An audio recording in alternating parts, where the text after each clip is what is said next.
انہوں پوشیدگی میں تعلیم نہیں دیے۔ آیت 22 اور 23 میں لکھا ہوا ہے، جب اس نے یہ کہا تو پیادوں میں سے ایک شخص نے جو پاس کھڑا تھا یسوع کے تماچا مار کے کہا، تو سردار کاہن کو ایسا جواب دیتا ہے؟ یسوع نے اسے جواب دیا کہ اگر میں نے برا کہا تو اس برائی پر گواہی دے، اور اگر اچھا کہا تو مجھے مارتا کیوں ہے؟ تو پیارے بھائی اور بہن، تماچا کھانا بے عزتی کی بات تھی، مگر ہم کو معلوم ہونا چاہیے کہ مسیح آپ کے اور میرے گناہوں کے لیے بے عزتی سہے۔ مگر حیرت کی بات یہ ہے کہ یہ بزرگ موسیٰ کی شریعت کو جانتے تھے، اور موسیٰ کے شریعت کے مطابق آپ کسی کو بھی نہیں مار سکتے تھے جب تک کہ اس کا فیصلہ نہیں ہو جاتا، جب تک کہ اس کی عدالت نہیں ہو جاتی۔ مگر یہاں اگر ہم دیکھیں گے تو مسیح بے گناہ تھے اور ان کو تھپڑ مارنا گناہ تھا۔ یہ لوگ مسیح کی عدالت کرنے کے لیے تھے، مگر خود مجرم تھے، کیونکہ ان کی حرکت موسیٰ کے شریعت کے مطابق نہیں تھی۔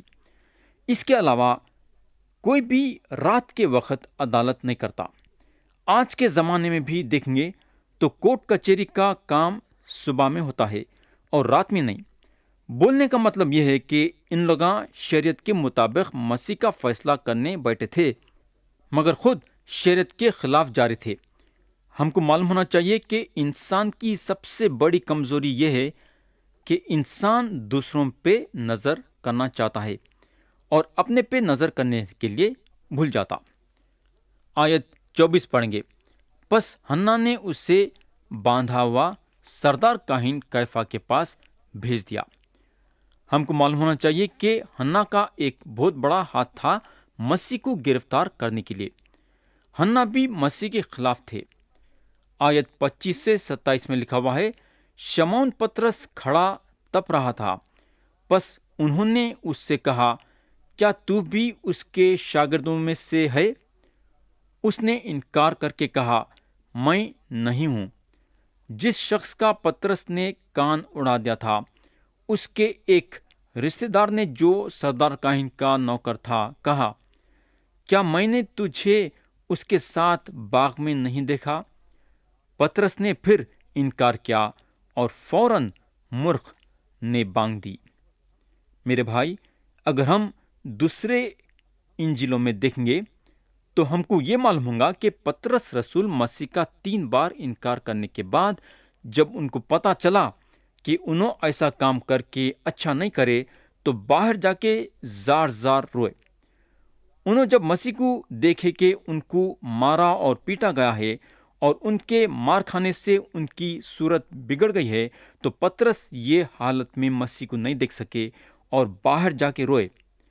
انہوں اپنے دل میں یہ بات لائے کہ انہوں کئی کو مسیح کا انکار کرے، مگر خدا کی شکر گزاری یہ بات سے کرنا کہ مسیح پترس کے گناہوں کے ساتھ ساتھ سارے دنیا والوں کے گناہوں کے معافی کے لیے صلیب پہ اپنی جان دینے کے لیے جا رہے تھے۔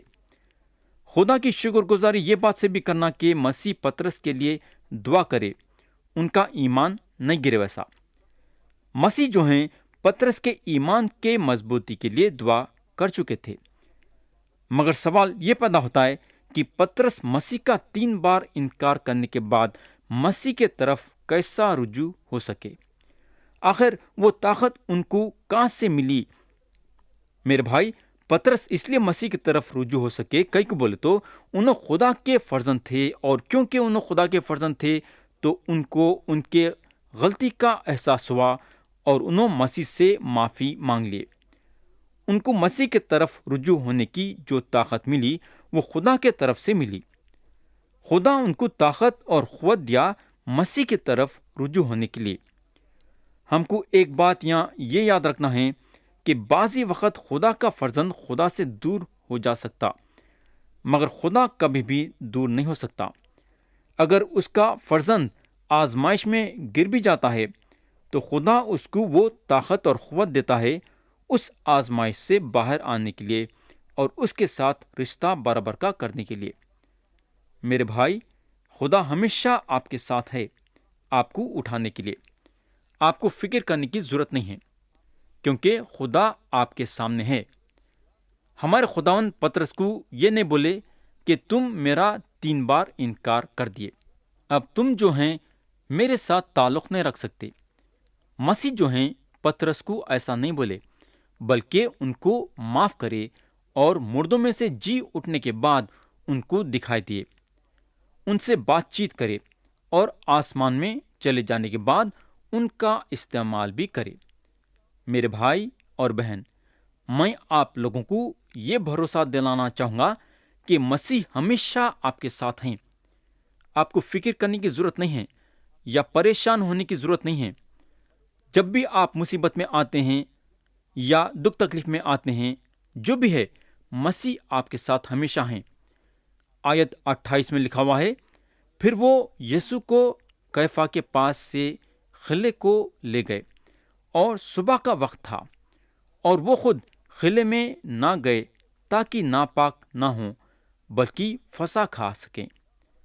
پیارے بھائی بہن، یہاں اگر ہم دیکھیں گے تو ایک طرف ہم کو مذہب دکھیں گا اور دوسری طرف ہم کو مسیح کی شخصیت دکھیں گی۔ مسیح آئے تھے فسح کے باتوں کو پورا کرنے کے لیے۔ یہاں بزرگاں مسیح کے قتل کے تیاری میں تھے، مگر کیونکہ ان لوگوں کو فسح میں شامل ہونا تھا تو ان لوگاں عدالت کے کمرے میں جانا نہیں چاہتے تھے، کیونکہ ان لوگوں کا یہ خیال ہے کہ ان لوگاں ناپاک ہو جائیں گے۔ یہ کام ان لوگاں کرنا نہیں چاہتے تھے۔ یہ لوگ یہ ثابت کر رہے ہیں کہ یہ لوگ مذہبی ہیں، لیکن پھر بھی یہ لوگ مسیح کا قتل کرنا چاہتے تھے۔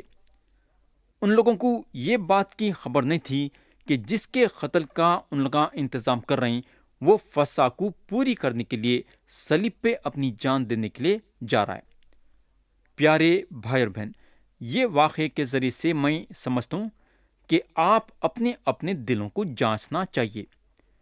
کیا آپ مذہب کے ساتھ جڑے ہوئے ہیں کیا، یا پھر مسیح کے ساتھ؟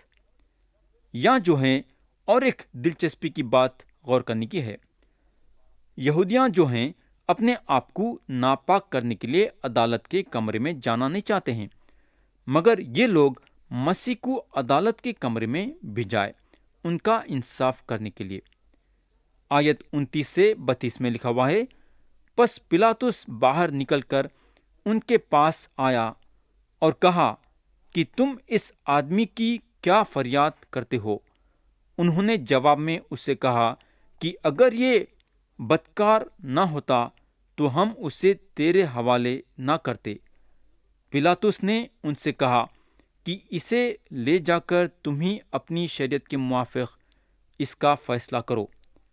یہودیوں نے اس سے کہا، ہمیں روا نہیں کہ کسی کو جان سے مارے۔